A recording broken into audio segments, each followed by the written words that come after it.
चलिए देखते हैं सवाल क्या है। क्वेश्चन कहता है कि लाइट आपका unstretchable string passes over a smooth light pulley connects two block of mass m1 and m2.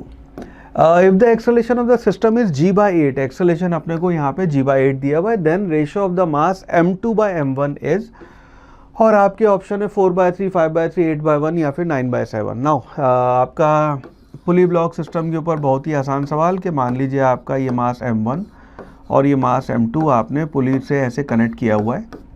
Now इस केस में नोटिस करना, यहाँ पे अगर आपका m2 बाई m1 का रेशो बताना है और चार ऑप्शन जो दिए हुए हैं चारों ही ऑप्शन ग्रेटर देन 1 है, तो इसका मतलब m2 बाई m1 में m2 आपका बड़ा है. सो m2 अगर बड़ा है तो this will go in downward direction with acceleration a, और ये आपका अपवर्ड डायरेक्शन में जाएगा विद एक्सेलरेशन a यहाँ पे. और मैं हमेशा अपने क्लास में स्टूडेंट्स को ये कहता हूँ कि बेटा फॉर्मूले आपको याद होने चाहिए. ऑफ कोर्स इसको हम फॉर्मूला यहाँ पे डिराइव कर सकते हैं, but that will take time. Exam point of view से it does not make any sense. तो यहाँ पे हम डायरेक्ट फॉर्मूला अब यूज़ करेंगे.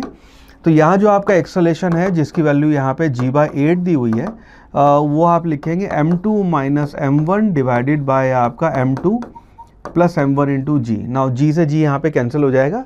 अगर तो आपको कंपोनेंडो डिविडेंडो आते हैं तो एक स्टेप्स बच जाएगा, नहीं लेट अस अज्यूम नहीं आते तो अब यहाँ पे क्रॉस मल्टीप्लाई कर लेते हैं. तो क्रॉस मल्टीप्लाई करेंगे तो ये आ जाएगा आपका left hand side m2 plus m1 will be equal to 8 को यहाँ जब मल्टीप्लाई करेंगे ये हो जाएगा आपका 8 m2 माइनस 8 m1. ये आपका m1 m2 को एक साइड ले आते हैं तो m2 को इधर ले जाएंगे, m1 को इधर ले जाएंगे, तो ये आपका m1 इधर लाएंगे तो ये हो गया 9 m1 is equal to 7 m2. और आपका m2 बाई m1 का जो रेशो में बताना है that will be equal to 9 by 7.